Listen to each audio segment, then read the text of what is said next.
Assalamualaikum warahmatullahi wabarakatuh. Perkenalkan, kami dari kelompok 8. Di sini kami ingin mempresentasikan hasil makalah kami yang berjudul Ayat tentang Pendistribusian dengan anggota kelompok yaitu saya sendiri Baikwira Darmadayatri Marselia dengan NIM 201411010144 dan juga saya Laila Nispi dengan NIM 201411010143.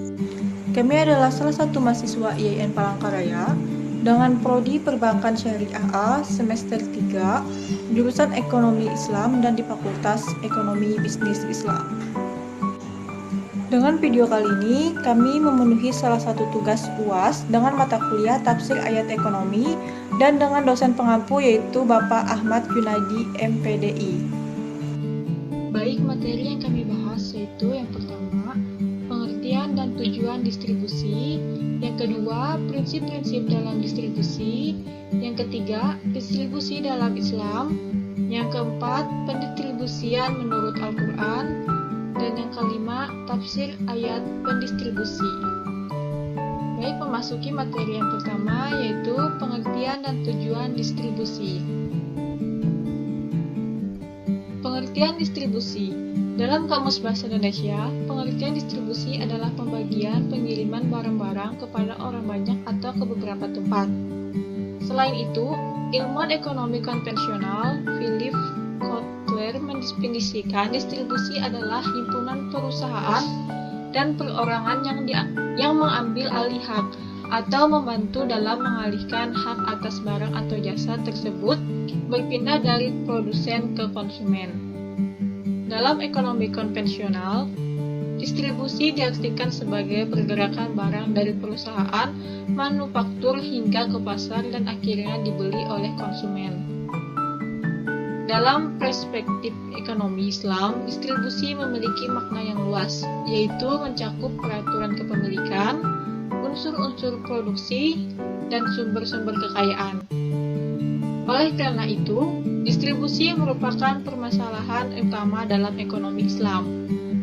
Karena distribusi memiliki hubungan erat dengan tingkat kesejahteraan suatu masyarakat. Secara garis besar, pendistribusian dapat diartikan sebagai kegiatan pemasaran yang berusaha mempelancar dan mempermudah penyampaian barang dan jasa dari produsen ke konsumen, sehingga penggunaannya sesuai dengan yang diperlukan, yaitu jenis, harga, dan tempat saat yang dibutuhkan. Selanjutnya, tujuan distribusi. Adapun yang menjadi tujuan distribusi adalah sebagai berikut. Yang pertama, menyampaikan barang atau jasa dari produsen ke konsumen. Yang kedua, mempercepat sampainya hasil produksi ke tangan konsumen. Yang ketiga, tercapainya pemerataan produksi. Yang keempat, menjaga kontinuitas produksi. Yang kelima, meningkatkan kualitas dan kuantitas produksi. Dan yang terakhir, meningkatkan nilai guna barang dan jasa. Baik, memasuki materi yang kedua, yaitu prinsip-prinsip dalam distribusi. Islam sangat mendukung pertukaran barang dan menganggap produktif dan mendukung para pedagang yang berjalan di muka bumi mencari sebagian dari karunia Allah dan memperbolehkan orang-orang memiliki modal untuk berdagang. Tetapi ia tetap berusaha agar pertukaran barang itu berjalan atas prinsip-prinsip sebagai berikut, yaitu yang pertama, tetap mengumpulkan antara kepentingan individu dan kepentingan masyarakat. Yang kedua, antara dua penyelenggara muamalat tetap ada keadilan dan harus tetap ada kebebasan ijab dan kabul dalam akad-akad. Yang ketiga, tetap berpengaruh rasa cinta dan lemah lembut. Yang keempat, jelas dan jauh dari perselisihan. Mengutip pendapat Yusuf Qaradawi dalam bukunya Norma dan Etika Islam, prinsip-prinsip yang terdapat dalam distribusi adalah sebagai berikut, yaitu yang pertama kebebasan dan yang kedua keadilan. Baik, memasuki materi yang ketiga, yaitu tentang distribusi dalam Islam. Islam telah mengatur seluruh aspek kehidupan manusia, termasuk dalam bidang ekonomi. Salah satu tujuannya adalah untuk mewujudkan keadilan dalam pendistribusian harta, baik dalam kehidupan masyarakat maupun individu. Keadilan dan kesejahteraan masyarakat tergantung pada sistem ekonomi yang dianut. Pembahasan mengenai pengertian sistem distribusi pendapatan tidak terlepas dari pembahasan mengenai konsep moral ekonomi yang dianut juga model instrumen yang diterapkan individu maupun negara dalam menentukan sumber-sumber maupun cara-cara pendistribusian pendapatnya. Dasar-dasar karakteristik pendistribusian adalah adil dan jujur. Karena dalam Islam, sekecil apapun perbuatan yang telah kita lakukan, semua akan dipertanggungjawabkan di akhirat kelak. Pelaksanaan distribusi bertujuan untuk saling memberi manfaat dan menguntungkan satu sama lain.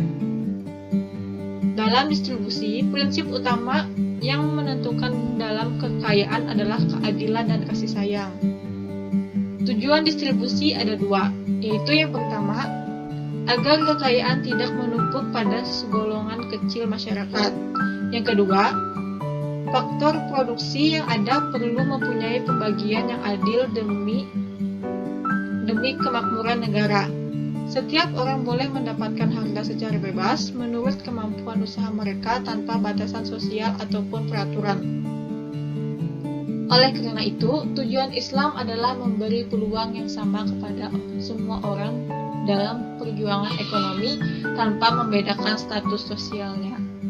Mungkin itu saja materi dari saya. Selanjutnya akan dijelaskan oleh teman saya, yaitu Laila Nispi. Materi selanjutnya yaitu pendistribusian menurut Al-Quran.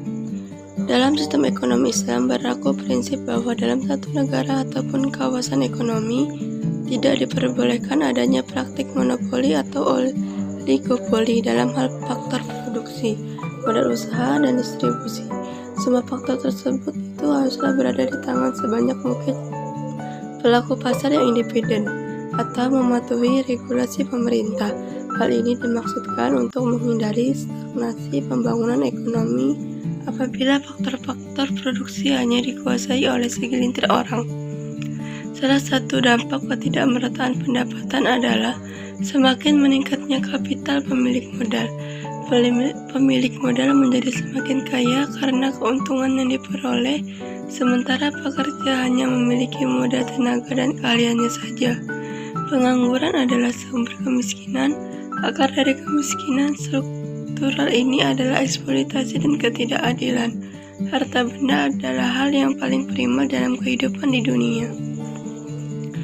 Dalam ajaran Islam dikenal dua macam sistem distribusi pendapatan utama, yaitu 1. Distribusi secara komersial dan mengikuti mekanisme pasar.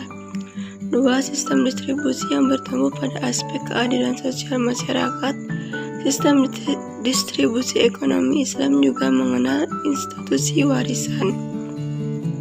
Tujuannya agar aset yang dimiliki dan kekuatan ekonomi tidak tertempatkan pada seorang betapapun kayanya dia.